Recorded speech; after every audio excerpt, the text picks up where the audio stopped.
And if we're going to mobilize the service sector, what do they really need? Well, they need telecoms. They need good telecoms, low cost, because that's how it works. They need infrastructure, some basic infrastructure from the state, particularly roads, and we need power. As I said, I mean, power, we haven't, I was one of the people who was optimistic 4 years ago at the privatization. It sounded, we're going to privatize the privates. We really have not made any progress. We've gone backwards in many ways in the power. So, urgently, we need to have a real plan to do that. But as I said, I think people suffer from having an old view of the power technology. The way power works today, we don't need the structures that we used in the 20th century in North America. So I grew up near Niagara Falls in Canada, produces a massive amount of power for Ontario and New York, big grid. But that was the technology then. Now we have so many more choices, and we can embrace those and I think really rapidly solve the power issue if there was the political will. Now the current administration's investing heavily in brick and mortar infrastructure, which is what you call the road and rail belts. And that runs into administration. Say, look, we're spending record amount, 1.5 trillion. That's what the administration is looking at when we complete 2017. Appropriations. So do you think we're spending right at this moment to drive job growth? Well, I think that it's a good thing if the government, roads should be built by the government. I mean, the idea of a toll road, it creates all sorts of inefficiencies. Rail should be led by the government. But the reality is that the infrastructure spending of this administration, who've increased it dramatically, but it's still only about, I believe, 15% of the infrastructure spending that the country needs. So in US dollar terms, the normal gap that we say is about $50 billion a year. I mean, this government's spending less than $5 billion a year, if I have my exchange rate right. So yes, they're doing something that's important, but it doesn't actually fix the problem. And I think sometimes people in this country forget or don't understand how little resources the government has. I mean, the tax take's only 6%. The spending, people talk about the deficit's only, 8 or 9%. We have this massive infrastructure deficit. We still need the private sector to put in 85% of the infrastructure spending. So yes, the government's doing a lot of the right things, but unless they're also attracting this outside investment with the right policy frameworks, both domestically and foreign investment, we're not going to get anywhere near the infrastructure that we need. If we go back to the ease of doing business, what other specifics would you like to see? Would you like to see more executive order? If yes, in what areas? And how quickly do you think we should bring this to the table? Well, I think that obviously Lagos, for example, has been very focused on this area.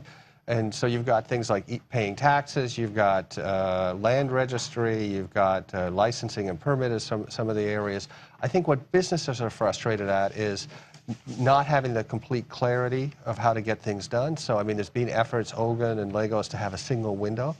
Not having, and then there's issues around sort of rogue units within the administration. So if a businesswoman sets up something, they want to know what are the fees that are payable, where is it written down on that? I pay them electronically, and that there's that clarity. They don't want someone to then show up and say there's an additional fee that they don't understand or are not sure of the legality. And then we've always, as I said for the last 6 or 9 months, the land registry is really critical to this, because if you don't have proper understanding of land title, it's very difficult to make investments. You're not going to invest in your land if you don't know you own it. The bank's not going to provide a mortgage if they don't know who actually owns it.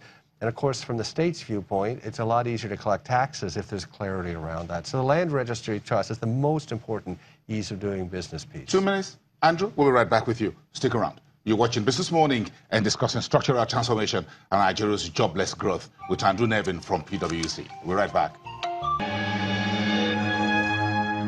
Well, about a week ago, the International Monetary Fund says Nigeria's per capita income, what we call a GNP, will decline steadily between now and the next 10 years. That sounds like what you call a warning.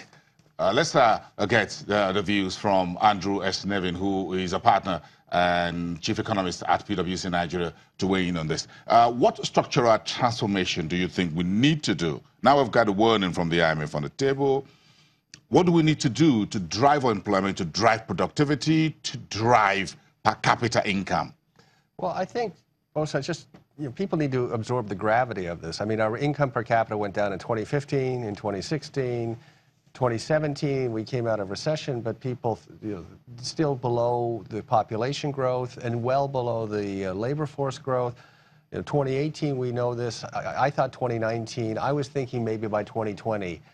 Now the IMF is saying 2020 it will go down, 2021 it will go down, 2022 it'll go down, 2023 it will go down. So, what kind of society survives 10 years of declining income? So I think this should be looked at as a crisis. So then you ask, what's the solution to the crisis? Well, one thing we've been saying for a long time is, on this employment issue, it isn't enough for Lagos to create employment, or Lagos and Ogun to create employment. We have to create employment in Sokoto, we have to create employment in Niger, we have to create it in Cross River, we have to create it in Akwa Ibom.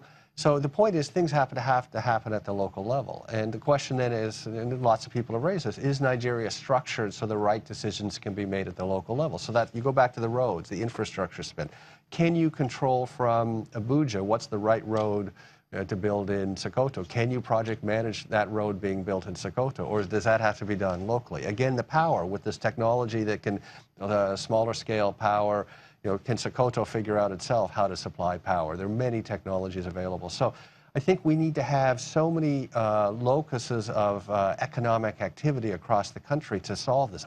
If Lagos and Ogun just do it, all that's going to happen is we're going to get burgeoning population here, and it's not going to solve the problem for the entire country. In terms of structure, you think there should be more devolution of socio-economic decisions from the federal level to states and local governments? Well, this is a personal view, not a PwC view. Let me be clear on that. But yes. I mean, just ask yourself, we're a country of 200 million people. People watching this show all work in organizations. You see how complex it is with 10 people, 20 people, 1,000 people organization to move forward.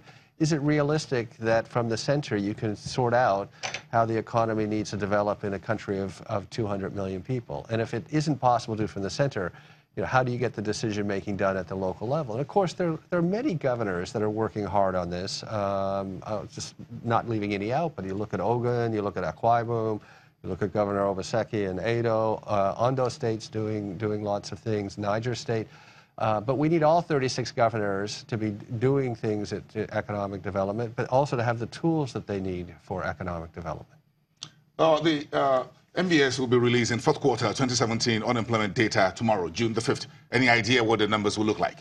Well, we've seen other numbers. The economy is not taking off. I mean, so if our economy is only growing at around 2%, and we know from the study that we've done that employment only grows a little less than that. So maybe employment's going to only grow, 1.5% per annum rate, and our growth rate in the workforce is 3.9%. So mathematically, we're going to be in a worse spot. So we should expect that the unemployment or underemployment rates will go up a little bit this quarter.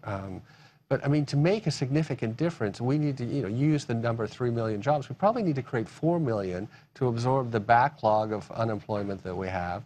And then how fast do we have to grow? If you actually take the labor force growth and productivity growth, we've said the last number of months, we need to grow minimum 5%. But if we're really honest with ourselves, if we're going to make a difference to the unemployment issue, we need to grow 7, 8, 9%.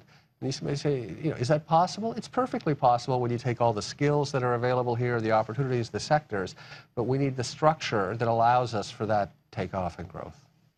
Thank you very much. We're very happy to have you here to take off the new business week, and we hope you enjoy the rest of your business week. Andrew S. Nevin, a partner and chief economist at PwC Nigeria, for wrapping up that for us today. Tomorrow, Tuesday, we'll be back at the same time here on Business Morning. Do have a great day, everyone, and I'll see you tomorrow.